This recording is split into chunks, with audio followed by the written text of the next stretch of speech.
নমস্কার বন্ধুরা, কাঙালের ঠাকুর ইউটিউব চ্যানেলে আপনাদের সকলকে স্বাগত। 2024 সালের অগ্রহায়ণ মাসের উৎপন্না একাদশী কবে? 26 নভেম্বর নাকি 27 নভেম্বর? সঠিক তিথি কখন? পালনের সময় কখন? উৎপন্না একাদশীর পূজা পদ্ধতি কী? উৎপন্না একাদশীর ব্রতের গুরুত্ব কী? সবটাই জানাবো আজকের এই ভিডিওটিতে।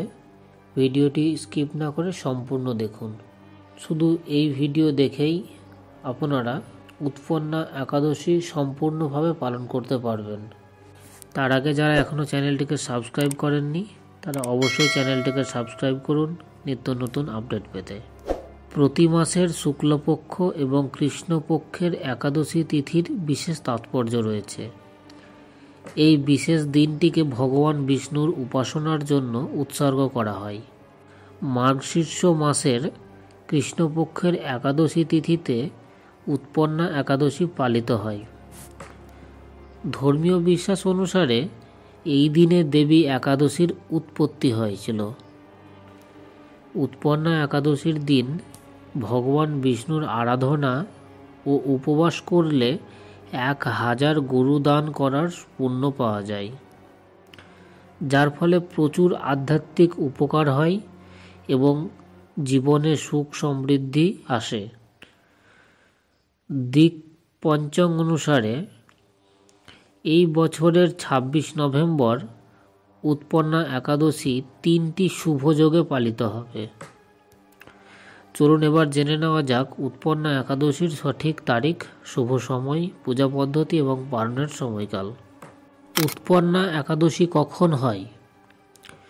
দিকপঞ্চং অনুসারে অগ্রহায়ণ মাসের কৃষ্ণপক্ষের একাদশী তিথি পড়েছে 26 নভেম্বর 2024, বাংলা 10ই অগ্রহায়ণ 1431, মঙ্গলবার রাত্রি 1:01 শুরু হবে এবং পরের দিন 27 নভেম্বর 2024, বাংলা 11ই অগ্রহায়ণ বুধবার সকাল 3:47 শেষ হবে।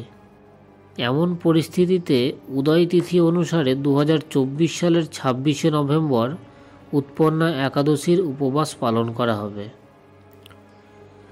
পালনের সময় 26 নভেম্বর যারা উৎপন্না একাদশীর উপবাস পালন করেন তারা 27 নভেম্বর 2024, বাংলা 11ই অগ্রহায়ণ বুধবার দ্বাদশী তিথিতে দুপুর 1:12 থেকে 3:18 পর্যন্ত উপবাস ভঙ্গ করতে পারবেন।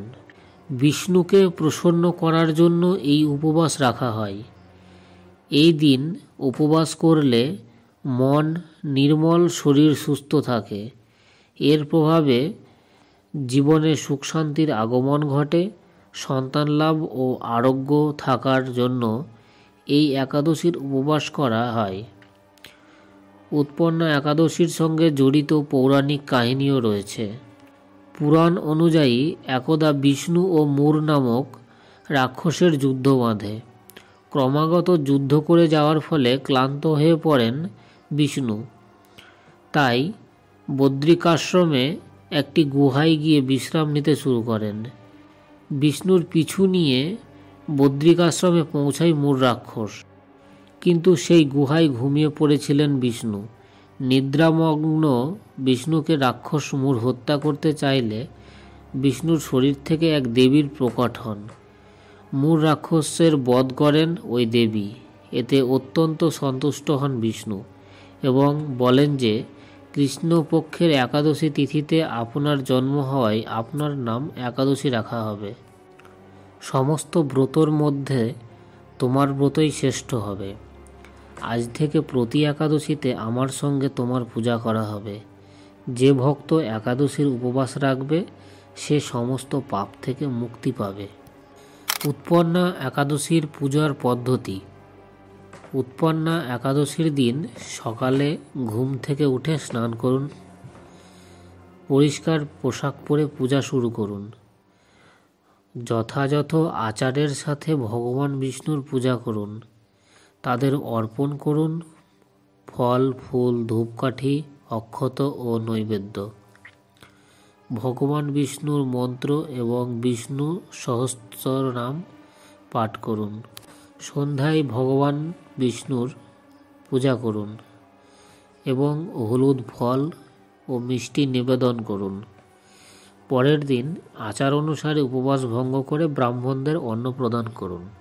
পারলে পরে গরিবদের দান করুন। আরও নতুন নতুন আপডেট পেতে চ্যানেলটিকে অবশ্যই সাবস্ক্রাইব করুন এবং ভিডিওটিকে শেয়ার করুন। ভালো লাগলে একটা কমেন্ট করবেন। ধন্যবাদ।